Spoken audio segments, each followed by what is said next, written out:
Hey there guys, and welcome to another edition of Event Running. This week we have the Darkvenom Canyon event, which reintroduces the concept of truly challenging events. Because let's face it, Party Crashers was not all that hard. Speaking of which, I did end up going for the Elite Imperial Guard set for my wizard. I got most of it on the Archer bar the bow, unfortunately, so oh well. Puts me over 2k damage, which was fun. I could have 50k armor, but with these two, but I like my move speed, especially for this event. So let's go ahead and head in and see what I'm talking about. Let's take a look-see. Chester should be popping up any second now. Some merchants have not returned from trading with the Giants of Darkvenom Canyon. The Giants are normally friendly, but they have a new leader who is intent on reclaiming the glory of the Giants, whatever that means. Please save my friends. I don't know, Chester. Kind of snooty. What if I don't want to save your friends? Just kidding. So go ahead and get in here, and right off the bat, you see this first hall of enemies, which amongst whom? I don't know. Some fancy grammar. There's a Sandstorm summoner among them. There. Let's go with that. So I'd like to take him out first because, as you can see, one of your objectives is beat the map without getting hit by a sandstorm. It's like, okay. That's all well and good until you get to the boss fight, who summons like 6 sandstorms at a time. But we'll see him later. I guess he's relatively predictable. Oh, great. Thanks, mouse, for spazzing on me. Okay. So yeah, free the guys, kill the Sandstorm Summoners. I'm not the only one who can storm it up here. Granted, mine's ice and it's sand, but... I do actually have the locations of a lot of the Sandstorm Summoners known just by doing the dry runs, which is quite an advantage.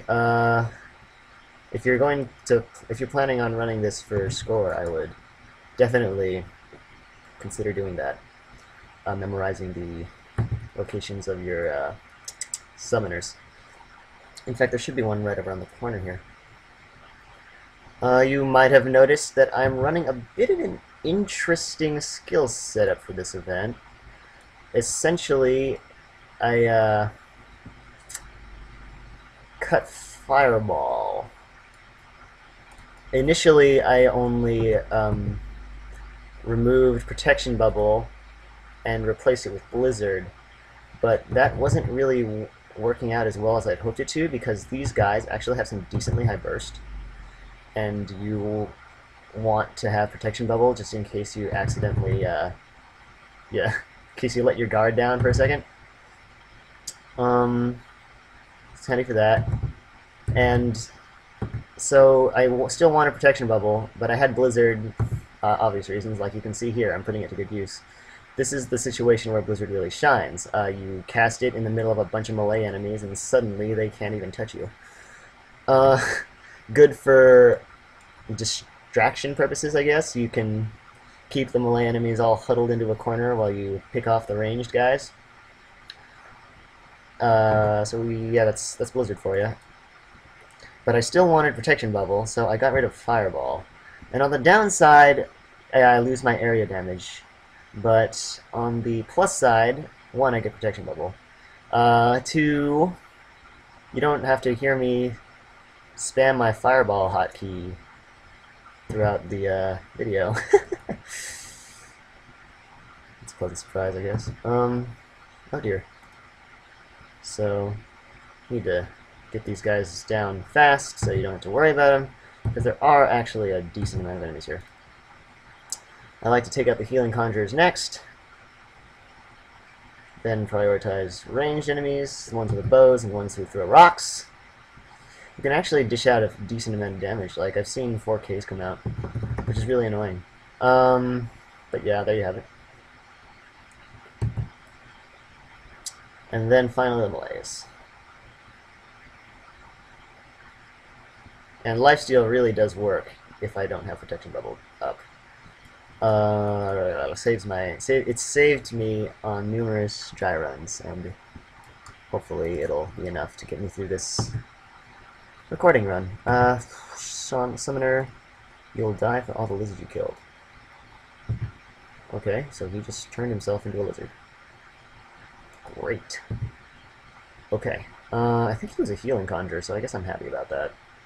I mean, if he turned into a lizard, he can't really heal his allies, right? Okay, so I think he has a name, actually. I was just unsure about like what exactly happened to him, because he looked like a healing conjurer, but then he vanished and there was a lizard. So he is now Kazit, the Lizard Lord. Kazit. Whatever you pronounce that. Actually, that kind of sounds like a really immature curse. Kazit! Now you have pimple. Yeah, so that's him. Not particularly tough, just thought it was interesting concept. Where a guy just randomly transfigures into a lizard. Interesting choice there. Okay, so here we are coming up on the boss. I'm going to go ahead and set up my protection bubble here. And what my goal here will be is to avoid sandstorms. Starters, I mean, obviously you'd want to avoid the sandstorms. But otherwise, my goal will be to focus most of my effort on Shalazar himself and let my lifesteal and, you know, potions. Ouch. So I took a death there, but I mean, it's not really a big deal.